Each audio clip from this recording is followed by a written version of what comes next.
एक कुत्ता गली में मारा घूमता है, एक कुत्ता कार में घूमता है। वो प्रारब्ध, मनुष्य नहीं। मनुष्य में दो, भाग्य और कर्म, दोनों के लिए रखा गया है। अगर हमारा भाग्य जोरदार पड़ गया तो हमारे कर्म फेल हो जाएंगे, और कर्म जोरदार पड़ गया तो भाग्य को दबा देगा। ये फाइनल का मनुष्य जन्म है। इसमें ये केवल नहीं कि प्रारब्ध में जो लिखा है वही होगा, आगे कुछ हो नहीं सकता। फिर मनुष्य जन्म की दुर्लभता सिद्ध नहीं होती।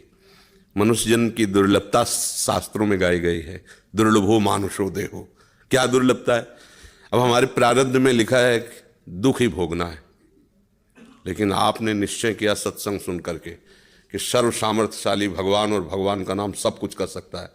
अब सब कुछ बदल जाएगा, आपका प्रारब्ध बदल जाएगा, सब बदल जाएगा। जैसे मार्कंडे नाम के एक ऋषि थे, तो उनके पिताजी बहुत बड़े ज्योतिषाचार्य ब्रह्म ऋषि थे। तो जब ही वो पैदा हुए तो कुंडली बनाई, तो उसमें लिखा था 5 वर्ष की आयु। बड़े चिंतित हुए, क्योंकि बड़ी तपस्या के बाद ऐसा पुत्र हुआ और 5 वर्ष जिएगा। प्रारब्ध 5 वर्ष का था। तो उनका मनुष्य जन्म केवल प्रारब्ध के अधीन नहीं है, उपाय के भी अधीन है। कर्म का मतलब उपाय भी करें हम उसका। तो उन्होंने विचार किया कि इस प्रारब्ध को केवल भगवान या भगवान का कोई प्रेमी महात्मा ही बदल सकता है, दूसरा कोई नहीं।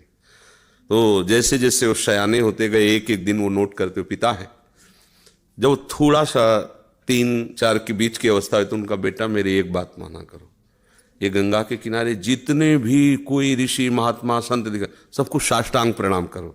अब वो बालक थे, अब संतों को प्रणाम करने की उन्होंने, क्योंकि जानते थे कि संतों की कृपा दृष्टि पड़ जाए तो प्रारब्ध का नाश हो सकता है।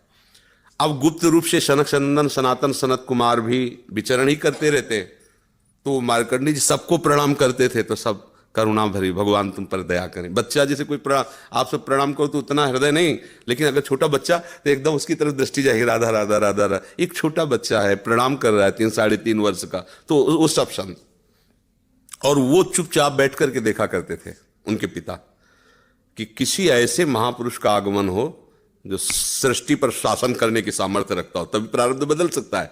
छोटी मोटी तपस्या वाले से प्रारब्ध थोड़ी बढ़ता है। उन्होंने देखा ये चारों तो कुमार हैं, सनक सनंदन सनातन सनत कुमार, जो साष्टांग किया तो वो एकदम, वो भी 5 वर्ष की अवस्था में रहते हैं हर समय।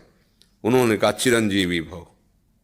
बस वो खड़े हो गए, बोले महाराज ये अभागा चिरंजीवी लायक नहीं है, इसके प्रारब्ध में 5 वर्ष की आयु लिखी और चौथा भी पूर्ण होने जा रहा है, कुछ समय का जीवन है। सनकादि ने कहा जो चिरंजीवी भव तो चिरंजीवी भव। हमने उसका भाग्य देख के थोड़ी बोला, उसका आचरण देख के बोला। एक छोटा बालक संतों के चरणों में लेट रहा है, ये चिरंजीवी लायक ही है। बोले महाराज अब भाग्य देख के दे, 5 वर्ष की आयु, अब कैसे? तो उनका हम वो तिथि वो तारीख तुम निकालना, और उस तारीख को हम भी आएंगे भगवान शंकर के मंदिर में, भगवान शंकर के लिंग को ऐसे गले लगवा के बैठालना, हम भी वहीं रहेंगे, देखते हैं कैसे मृत्यु ले जाएगी इस बालक को। ऐसा ही हुआ। अब संतों के बताए हुए मार्ग पर चलने वाले का मंगल ही होता है। तो वैसे चारों कुमार वहां विराजमान गुप्त रूप से, धर्मराज पधारे यमराज के रूप में नहीं, धर्मराज के रूप में, क्योंकि पर वो ये दृश्य देखकर घबरा गए। और मृत्यु के भी, काल के भी महाकाल भगवान शंकर हैं। उनका स्मरण किया कि भगवान आपके ही विधान का हम पालन करते हैं, जो आप आज्ञा करते हैं। 5 वर्ष की आयु है, वो आयु आज खत्म होने जा रही है, समय पूरा हो गया, पर मेरी ताकत नहीं कि आपसे छीन कर मैं ले जाऊं आपको गले लगाए हुए ऐसे। तो प्रभु आप प्रकट होइए और बताइए कि हम आपके कानून का आप कैसे पालन करें। अगर हम अभद्रता करते हैं तो आपकी मर्यादा जाती है, और अगर मैं अपने आपके कानून का पालन नहीं करते तो धर्म का नाश होता है। तो भगवान शंकर प्रकट हुए और उन्होंने कहा कि तुम्हें कोई परेशानी की बात नहीं, 5 वर्ष की आयु है ना, मेरी आयु के 5 वर्ष इसको जोड़ लीजिए। भगवान ने कहा मेरे हिसाब से।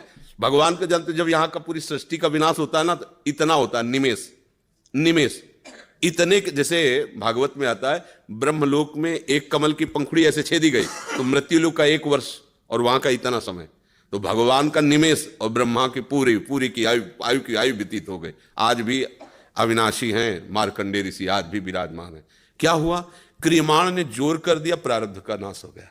जो प्रारब्ध 5 वर्ष का था वो अविनाशी हो गया, वो अमोघ हो गया। तो हम केवल पशुवत प्रारब्ध भोगने नहीं आए हैं, हम नए प्रारब्ध की रचना भी करने आए हैं। अब वो जो आध्यात्मिक शक्ति से युक्त नहीं है, केवल वो लौकिक बल से चाहेगा तो प्रारब्ध मिटिया मेट कर देगा, और आध्यात्मिक शक्ति प्रारब्ध को मिटिया मेट कर देगा। ये रहस्य है। जो भगवान का आश्रय लेकर भावी मेट सके त्रिपुरारी, भगवान का आश्रय ले लो तो जो कुअंक भाल के हैं वो मिट जाएंगे। हमारा प्रारब्ध इतना जोर, जैसे प्रारब्ध है किडनी फेल, ये पूर्व प्रारब्ध है। मां के गर्भ से इस रोग की रचना हुई, जान तो पाए 35 वर्ष की अवस्था में, 20 वर्ष बाबा जी बनने के बाद। अब मांगते खाते अपने भजन मार्ग में चलते रहे, अब किडनी खराब हो गई। आप क्या, ये तो सब रुपए का खेल इसमें, ये तो इसमें धन चाहिए, हमारे पास कुछ नहीं है। अब हम जिनके आश्रित थे उन्होंने खेल बदला, ये सब व्यवस्था कर दी। ये हमारे प्रारब्ध में नहीं था, प्रारब्ध में तो दुर्गति थी, दोनों किडनी फेल हैं, लेकिन आश्रय जिनका लिए उन्होंने चैप्टर बदल दिया। अब देखो किडनी खराब, 2 बजे से दिनचर्या चल रही, 2 बजे रात से।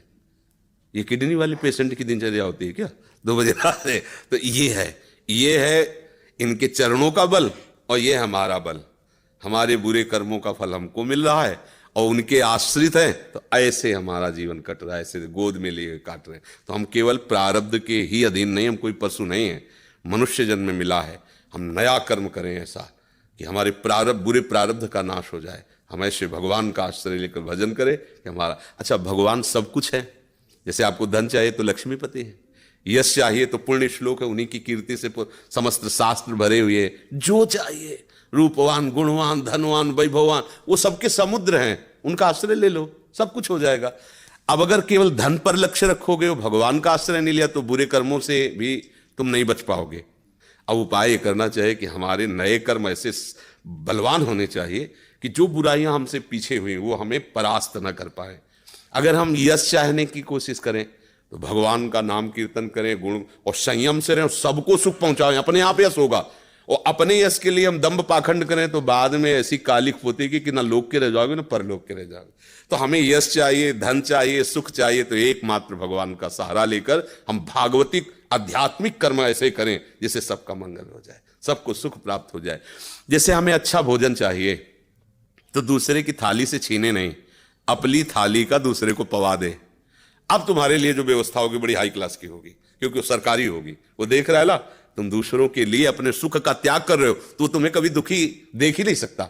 दुख उसको मिलता है जो अपने सुख के लिए दूसरों को दुख देता है, दूसरे के सुख का नाश करता है, फिर मालिक उसके सुख का नाश कर देता है। और ये सबको बात लगभग पता है कि किसी को भी दुख देने से तुम्हें सुख नहीं मिल सकता, पर कोई चूकता नहीं अवसर आने पर दूसरे के दुख को दे करके, और वो सुख भोगना चाहता है, इसलिए वो दुखी रहता है।